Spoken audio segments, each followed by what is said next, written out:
हाय, आपके साथ मैं हूँ Surabhi Sharma. India TV YouTube channel subscribe करिए, बेल आइकन दबाएं। तो पशुपति पारस को आपने सुना। इसी बीच दोनों खेमों का एक दूसरे पर क्या आरोप है वो भी सुनते हैं। हम लोग चाहे कि कोई एक्सपीरियंस आदमी पारस की तरह बिहार में जो तजुर्बेकार आदमी है उनको नेतृत्व दिया जाए।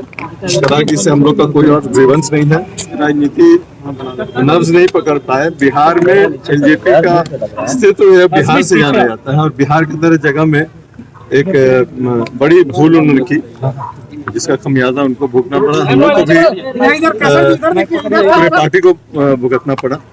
हमारे राष्ट्रीय अध्यक्ष द्वारा उन लोगों को नोटिस दी गई थी। नोटिस के बाद उन लोगों को अभी राष्ट्रीय कार्यकारिणी की बैठक हुई है। राष्ट्रीय कार्यकारिणी की वर्चुअल बैठक में सारे राष्ट्रीय कार्यकारिणी के जो भी हमारे सदस्य थे उन सब लोगों के सर्वसम्मत से 5 सांसदों को पार्टी से निकाला गया। पार्टी के संविधान के तहत पार्टी की राष्ट्रीय कार्यकारिणी की बैठक होती है। पार्टी की राष्ट्रीय कार्यकारिणी के सारे सम्मानित सदस्य उपस्थित थे।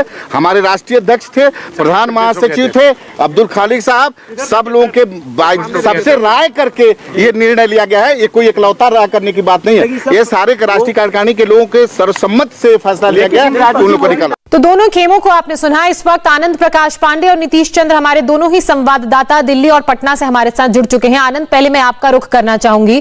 चाचा भतीजे की ये जो जंग चल रही है, अब इसमें बड़ा सवाल ये है कि असली एलजेपी कौन सी है।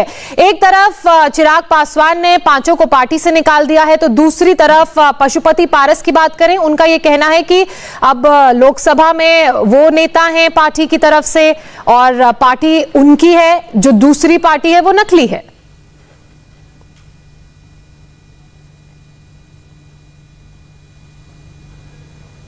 आनंद, क्या आपको मेरी आवाज आ रही है? करता है उनके मन में।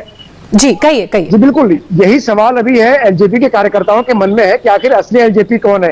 हालांकि पशुपति पारस के गुट ने एक पहली जो बढ़त है वो हासिल कर ली है, क्योंकि उनको संसदीय दल के नेता के तौर पर स्पीकर से उनको मान्यता मिल गई। तो ये कहा जाएगा कि पहली जो लड़ाई है उसका पहला वार जो है पशुपति ने जीत लिया। लेकिन अब असली लड़ाई पार्टी के अध्यक्ष पद को लेकर है और इसका फैसला कार्यकारिणी की बैठक में होगा, जो कि 17 तारीख को यानी कि कल बुलाई गई है। और जिसके पास ज्यादा समर्थन होगा वो अध्यक्ष बनेगा। हालांकि टेक्निकली बताया जा रहा है कि पशुपति का पल्ला भारी है, क्योंकि उनके साथ समर्थन ज्यादा है और चिराग पासवान फिलहाल अलग थलग पड़ गए हैं।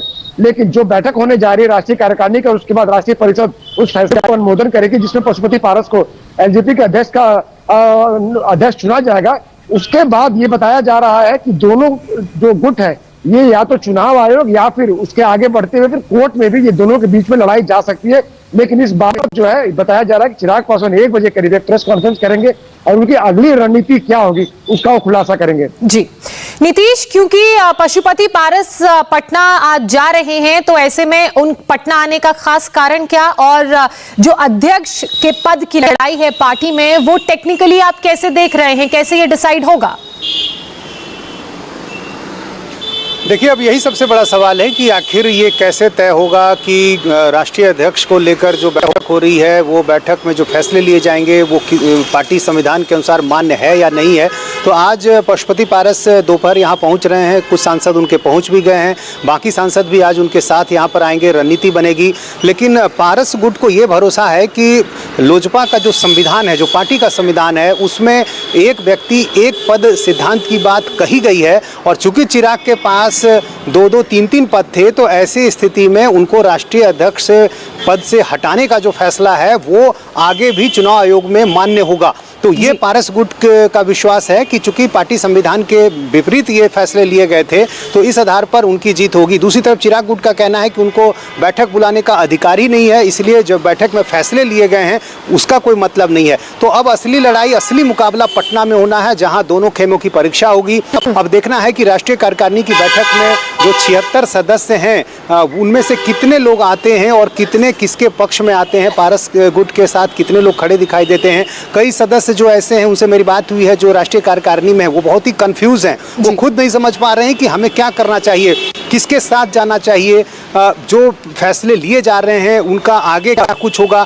तो ये सारी बातें जो हैं सदस्यों के मन में भी चल रही है। हाँ, ये सवाल उनके मन में भी होंगे। और दिलचस्प तस्वीर दोपहर 1 बजे अगर चिराग पासवान प्रेस कॉन्फ्रेंस करते हैं तो उनकी प्रेस कॉन्फ्रेंस से भी सामने आ सकती है। बहरहाल पवन, आनंद और नीतीश, आप दोनों का बहुत शुक्रिया तमाम जानकारी के लिए।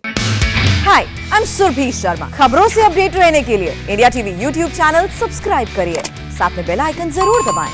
जुड़े रहें इंडिया टीवी के साथ।